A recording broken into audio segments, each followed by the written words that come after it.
যুক্তরাষ্ট্রের শ্রম পরিসংখ্যান ব্যুরোর তথ্য অনুযায়ী চলতি বছরের শুরু থেকেই ডিমের দাম বাড়ছে। ফেব্রুয়ারিতে 1 ডজন ডিমের দাম পৌঁছায় $5.90, যেখানে দীর্ঘদিন ধরে দেশটিতে 1 ডজন ডিমের দাম ছিল গড়ে $2।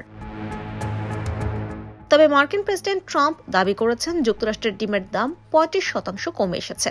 তিনি এর জন্য কৃষিমন্ত্রী ব্রুক রোলিন্সের প্রশংসা করেছেন। ডিমের দামে বড় ধরনের ওঠানামায় ডিম পাচারের ঘটনা বেড়েছে। এই পরিস্থিতিতে অন্যান্য দেশকে ডিম রপ্তানি বাড়ানোর আহ্বান জানিয়েছে যুক্তরাষ্ট্র।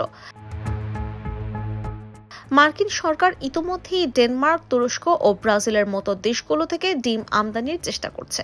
এছাড়া ডিমের দাম বেড়ে যাওয়ার কারণ খতিয়ে দেখছে দেশটির বিচার বিভাগ। এদিকে যুক্তরাষ্ট্রে ডিমের দাম বেড়ে যাওয়ার পেছনে বার্ড ফ্লুরও প্রাদুর্ভাব রয়েছে। 2022 সাল থেকে দেশটি এই সংকট মোকাবেলায় ধুঁকছে। সরকারি নীতিমালা অনুযায়ী যদি কোনো খামারে একটি মুরগিও আক্রান্ত হয় তাহলে পুরো খামারের সব মুরগি মেরে ফেলতে হয়। তবে ডিমের দাম বেড়ে যাওয়ায় এই নিয়ম কিছুটা শিথিল করা হয়েছে।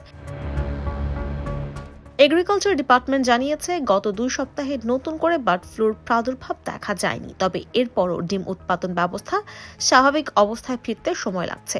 কৃষি অর্থনীতিবিদ জাডা থমসন স্কাই নিউজকে বলেন, একটি মুরগি ডিম দিতে শুরু করতে সাধারণত 6 মাস সময় লাগে। কিছু অঞ্চলে ডিমের দাম আরো বেশি বেড়ে গেছে। কোথাও প্রতি ডজন ডিম বিক্রি হচ্ছে $8.96। ডিমের দাম বাড়ার জন্য সাবেক প্রেসিডেন্ট জো বাইডেনকে দোষারোপ করছেন প্রেসিডেন্ট ট্রাম্প। মার্চের শুরুতে কংগ্রেসে দেয়া এক ভাষণে তিনি বলেন, জো বাইডেন ডিমের দাম নিয়ন্ত্রণের বাইরে নিয়েছেন। ডিমের দাম এখন পুরোপুরি নিয়ন্ত্রণের বাইরে। দাম কমানোর জন্য কঠোর পরিশ্রম করছেন তারা। IPTV USA, new York.